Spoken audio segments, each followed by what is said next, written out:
الحمد لله وكفى والصلاة والسلام على رسوله المصطفى وعلى آله أهل الوفا. قدرمندو درنو ورونو، په مخکې بیانونو کې موږ د نبی کریم صلی الله علیه و آله وسلم یو څه خواږه سنتونه بیان کړله.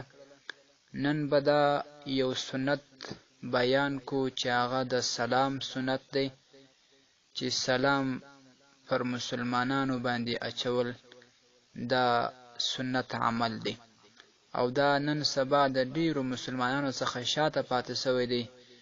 دا صرف یو رواج غوندې ګرځېدلی دی چې که ته څوک پیژنې او هغه ته سلام کوې، او چې نه یې پیژنې او هغه ته بیا سلام نه کوې.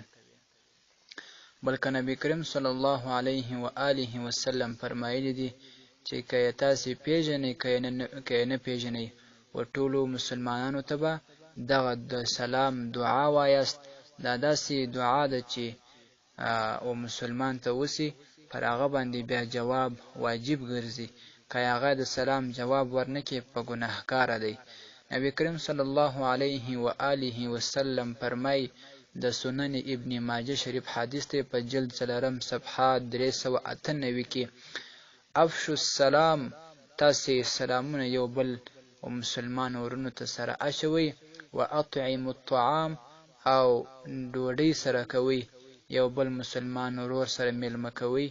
په دې سره د مینې او محبت او په روزانه ژوندون کې د انسان ښه ژوند او ښه سلوک او ښه مینه او ښه محبت زیاتیږي.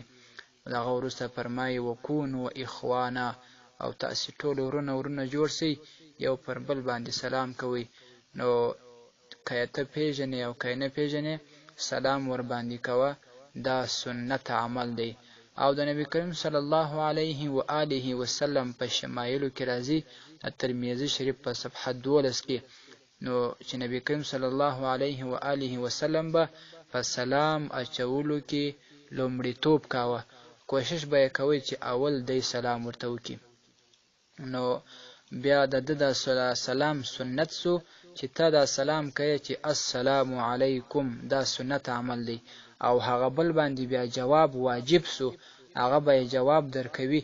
که یې واجب ادا نه کوي، سلام جواب در نه کوي، نو په دې سره هغه ګناهکاره دی. که یې څوک ووایي چې السلام علیکم، الله تعالی جل جلاله دې مسلمان ته 10 نیکۍ ورکوي.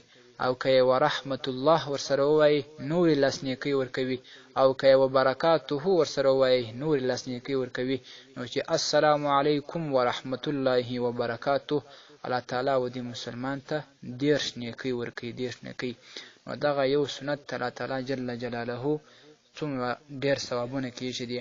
او دا داسې سنت دی چې زورم نه غواړي، اسانه دی. او بیا و بل مسلمان ته دعا ده، هغه تا ته دعا کوي، ته چې هغه ته دعا وکړي، پر هغه باندې واجب ده چې تا ته به دعا کوي. السلام علیکم، سلامتیا دی پر تاسې باندې. ورحمت الله، الله تعالی رحمتونه دی پر تاسو باندې. او برکاته، الله تعالی برکتونه دی پر تاسو باندې. نو پر هغه باندې د دعا بیا واجب سو چې تا ته به یې کوي. نو دغه سنت باندې باید عمل وکړو، او راځي تر بل مسلمان یې هم ورسوو. که هغه عمل په وکړي، موږ ته به الله تعالی جل جلاله ثواب راکوي، د هغه سره په ثواب کې ورشریک یو. والسلام علیکم ورحمت الله وبرکاته. لطفاً د معارف الاسلام د یوټیوب چینل په دې ډول سبسکرایب کړئ.